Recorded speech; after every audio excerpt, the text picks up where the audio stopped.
अस्सलाम वालेकुम जी। मेरा नाम डॉक्टर फ़रहान खत्री है और आज का जो हमारा टॉपिक ऑफ डिस्कशन है वो है हिकअप्स या जिसे हम आम उर्दू ज़ुबान में हिचकी कहते हैं।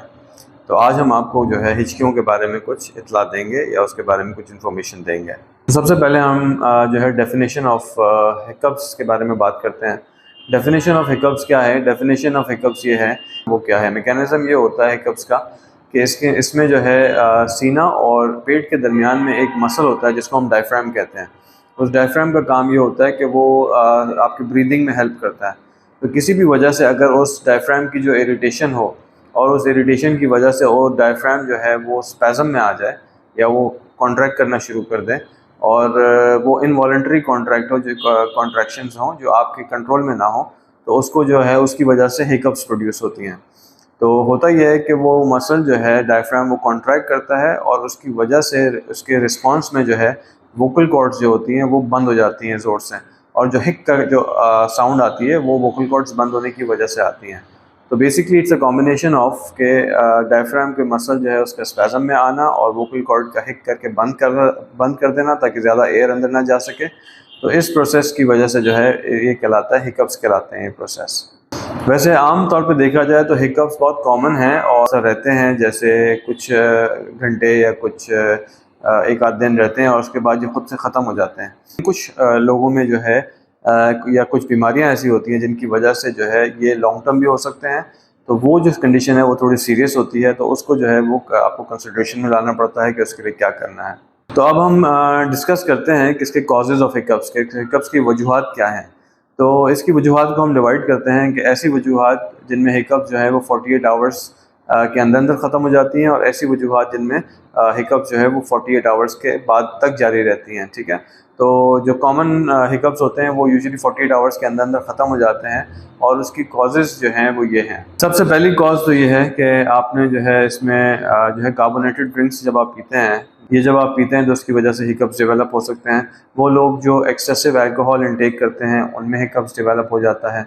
ठीक है, और इसके अलावा जो एक और इम्पॉर्टेंट फैक्टर है वो ये है, स्ट्रेस से रिलेटेड है कि स्ट्रेस में या इमोशनल इंस्टेबिलिटी अगर किसी की है किसी भी वजह से, तो उन केसेस में भी जो है वो हिकअप जो है वो एग्रवेट हो जाती है। ठीक है, बहुत ज़्यादा खाना खाने की वजह से भी हिकअप्स डेवलप हो सकते हैं। ठीक है, और सडन टेम्परेचर चेंजेस की वजह से ये हो सकती है कि जैसे आप ठंड से जो है वो गर्मी में आ गए या गर्मी से ठंड में चले गए, तो उसकी वजह से भी हिकअप्स जो है वो प्रोड्यूस हो सकती हैं।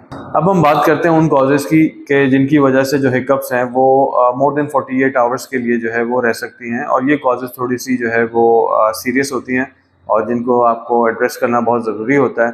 तो वो कॉजेज़ हैं, सबसे पहली कॉज जो है उसमें जो है वो नर्व डैमेज या इरिटेशन जो होती है। सबसे उसमें ये होता है कि फॉर एग्जांपल कि किसी के कान में अगर कोई बाल है या कान के अंदर कोई ऐसी चीज़ है जिसकी वजह से वो पर्दे को टकरा रही है और उसकी वजह से वो नस को स्टिमुलेट कर रही है, तो उसकी वजह से जो है हिकअप्स जनरेट हो सकते हैं। कोई भी ट्यूमर, सिस्ट या ग्रोथ हो थायराइड की, उसकी वजह से जो है वो नसें स्टिमुलेट हो सकती हैं, जो वो नसें जो डायफ्राम को सप्लाई कर रही हैं, और उसकी वजह से डायफ्राम जो है वो स्टिमुलेट हो सकता है और वो स्पैज़म में आ सकता है। तो ये भी एक इम्पॉर्टेंट कॉज है। इसके अलावा जो है गैस्ट्रिक रिफ्लक्स, यानी कि स्टमक का जो तेज़ाब है ये ऊपर गले की तरफ आने को जो है स्टमक का रिफ्लक्स कहते हैं, एसिड रिफ्लक्स कहते हैं, उसकी वजह से भी जो है वो हिकअप्स जनरेट हो सकती हैं। और इसके अलावा गले में तकलीफ़ होना या लैरिंजाइटिस या सांस की नाली के जो इन्फेक्शन है, ये भी अगर किसी में है, वायरल या बैक्टीरियल इन्फेक्शन है, उसकी वजह से भी जो है वो हिकअप्स उनको हो सकते हैं। इसमें लॉन्ग टर्म जो 48 आवर्स वाली है, इसमें CNS डैमेज जो है, CNS के कॉजेज़ हैं।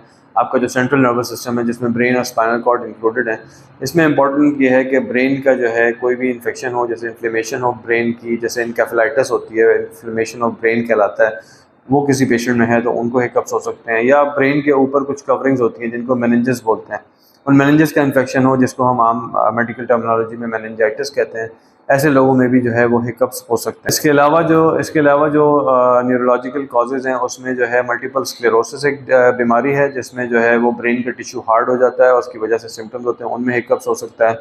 और इसके अलावा जो है स्ट्रोक एक बीमारी है, स्ट्रोक जैसे आप आम फहम में फालिज कहते हैं, ब्रेन इंजरी हो, उसके अलावा सिवियर ब्रेन इंजरी हो गई या ब्रेन ट्यूमर्स हो गए, इन सब केसेस में भी ये सारे CNS से रिलेटेड कॉजेज़ हैं जिनकी वजह से जो है पेशेंट को हिकअप्स हो सकते हैं। तो ये बहुत इंपॉर्टेंट कॉजेज़ हैं और इनका जल्द से जल्द पता करना बहुत ज़रूरी होता है।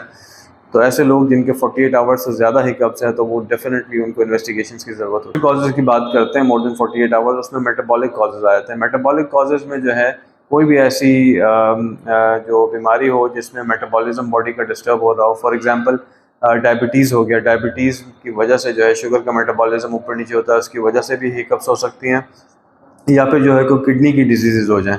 इसके अलावा इलेक्ट्रोलाइट इम्बैलेंस हो गया, यानी कि आपकी जो जिस्म के अंदर नमकियात हैं वो ऊपर नीचे हो रही हैं, उसकी वजह से भी जो है वो आपको हिचकियाँ लग सकती हैं। Last but not least, drugs और अल्कोहल, ये बहुत इंपॉर्टेंट कॉजेज़ हैं, ड्रग्स और अल्कोहल, जिसकी वजह से जो है वो हिचकियाँ लग सकती हैं। ड्रग्स में जो है वो दवाइयाँ आती हैं, कुछ जैसे सेडेटिंग दवाइयाँ होती हैं जो सेडेशन कॉज करती हैं, जो एनेस्थीसिया में भी ड्रग्स यूज़ होती हैं, उनकी वजह से भी हो सकता है। और ऐसी दवाइयाँ जो नींद कॉज करती हैं, उन दवाइयों की वजह से भी हिकअप्स हो जाते हैं।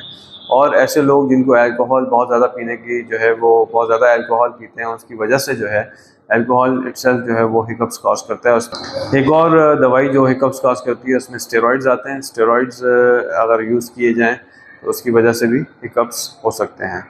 अच्छा, अब हम बात कर लेते हैं रिस्क फैक्टर्स की कि किन रिस्क फैक्टर्स की वजह से जो है वो हिचकियाँ किन लोगों में ज़्यादा डेवलप हो सकती हैं। तो उसमें एज़ कम्पेयर टू अगर आप मेल्स और फीमेल्स को कंपेयर करें तो मेल्स में ज़्यादा हिचकियाँ होती हैं।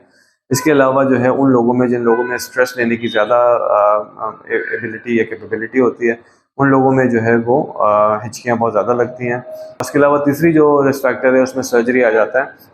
सर्जरी जो है उसमें रिलेशन होता है जनरल एनेस्थीसिया की ड्रग्स की वजह से, या फिर जो वो ट्यूब्स डालते हैं गले में उसकी इरिटेशन की वजह से भी हिकअप्स लग सकते हैं। और फिर इसके अलावा जो पेट की सर्जरीज होती हैं, स्टमक या इंटेस्टाइन्स वगैरह की, उसकी वजह से भी डायफ्राम की इरिटेशन हो जाती है और उसकी वजह से भी जो है वो हिकअप्स कॉज हो सकते हैं। तो होपफुली आप लोगों की समझ में आ गया होगा कि बहुत बहुत शुक्रिया, थैंक यू।